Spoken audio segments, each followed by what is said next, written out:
Hello my dear friends, तो आज class 7 के बच्चों को पढ़ाने जा रहे हैं digestive system on A ruminant animal.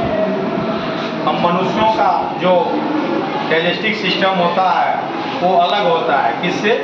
जो चौपाया जानवर है और जो रूमिनेंट है। रूमिनेंट का मतलब है जो खास तौर पे घास खाती है, तो उसके शरीर के अंदर किस तरह से इस घास का पाचन होता है और कैसे 4 अलग अलग चैम्बर का जो है उसमें इस्तेमाल किया जाता है। किसके लिए?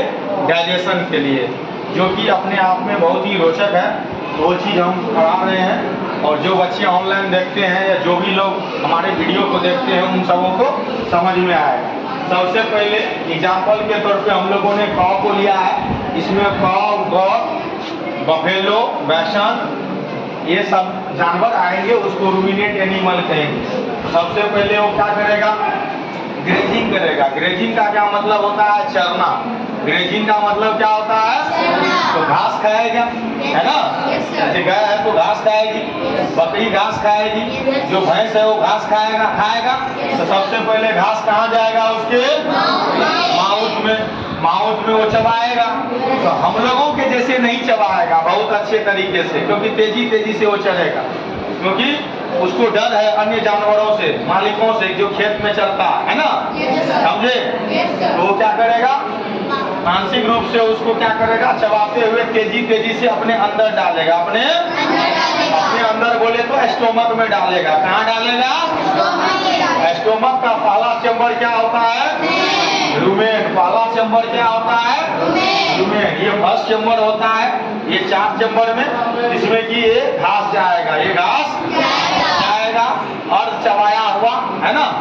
उसके बाद फिर ये कहाँ से कहाँ चला जाएगा? रेटिकुलम में। यहाँ पे क्या होगा? जो घास के अंदर सेल्यूलोज पाया जाता है, उस सेल्यूलोज पे आक्रमण करेगा कुछ खास प्रकार का बैक्टीरिया, जो उसको क्या करेगा? डाइजेस्ट करेगा। पार्शियली डाइजेस्ट करेगा, मतलब आंशिक रूप से उसको तोड़ेगा। फिर जब वो क्या हो जाएगा? कर्ड में कन्वर्ट हो जाएगा। किसमें कन्वर्ट हो जाएगा बाबू? कर्ड में कन्वर्ट हो जाएगा। Again come into mouth. दोबारा वो रेटिकुलम से किसमें आ जाएगा? माउथ में। किसमें आ जाएगा? माउथ में। तो फर्स्ट स्टेप में क्या होगा? 2 चैम्बर का इस्तेमाल होगा। फर्स्ट स्टेप में क्या होगा? 2 चैम्बर का इस्तेमाल होगा। And then second step. अब माउथ में आएगा और माउथ में जो भी इस तरह के रूमिनेंट एनिमल है शांति से बैठ के वो क्या करेगी? उसको चबाएगी, चबाते रहेगी जब तक कि उसके मुंह में पूरी तरह से फेन उत्पन्न ना हो जाए, लार ना चूने लगे, है ना? इसको कहते हैं चूइंग द कड। क्या कहते हैं इसको? क्या कहते हैं इसको? Chewing the. क्या कहते हैं इसको? चूइंग द कड। इसे कहते हैं चूइंग द कड। आप अक्सर देखे होंगे गोहाली में या गौशाला में गाय वगैरह, भैंस वगैरह को या बकरियां जब बैठती है उसको वो चबाते रहती है, मुंह चलाते रहती है और उसके मुंह से जो है फेन निकलते रहता है। वो घंटों ऐसा करती है। इसलिए हम लोग इस तरह के एनिमल को रूमिनेंट एनिमल कहते हैं। और ये चीज क्या कहलाता है? रूमिनेशन। क्या कहलाता है? क्या कहलाता है? मतलब फर्स्ट स्टेप में होना और दोबारा माउथ में आके ये चीज होना, ये पूरा प्रोसेस को ही क्या कहते हैं? रूमिनेशन। क्या कहते हैं? और सेकेंड स्टेप में जब वो माउथ में अच्छे तरीके से चबा लेगी, वो चबा लेगा उस तरह के सारे एनिमल, तो क्या करेगा? ले जाएगा थर्ड चैम्बर में। कहाँ ले जाएगा? और थर्ड चैम्बर को क्या कहते हैं? हाँ, अब वहाँ क्या होगा? ये मुंह से आया हुआ जो कड है वो स्टोर होगा और स्टोर होने के बाद कुछ एंजाइम मिलेगा, फिर आगे वो क्या होगा? ट्रांसफर हो जाएगा। कहाँ ट्रांसफर हो जाएगा? स्टोमक में। और इसको हम लोग क्या कहते हैं? Through stomach. और यहाँ जितने भी तरह के डाइजेस्टेड एंजाइम है, डाइजेस्टेड जूस है, वो सभी के सभी क्या होगा? सेक्रेट होगा और अच्छे तरीके से यहाँ पे डाइजेशन होगा। अच्छे तरीके से यहाँ पे डाइजेशन होगा। और यहाँ पे डाइजेशन होने के बाद ये कहाँ पहुँचेगा? किसके लिए? एब्जॉर्प्शन के लिए। किसके लिए? और उसके बाद पुनः ये कहाँ पहुंचेगा?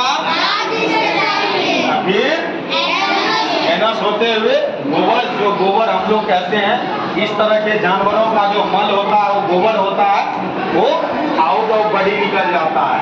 ये पूरा का पूरा प्रोसेस है किस तरह के एनिमल का? रूमिनेंट एनिमल का।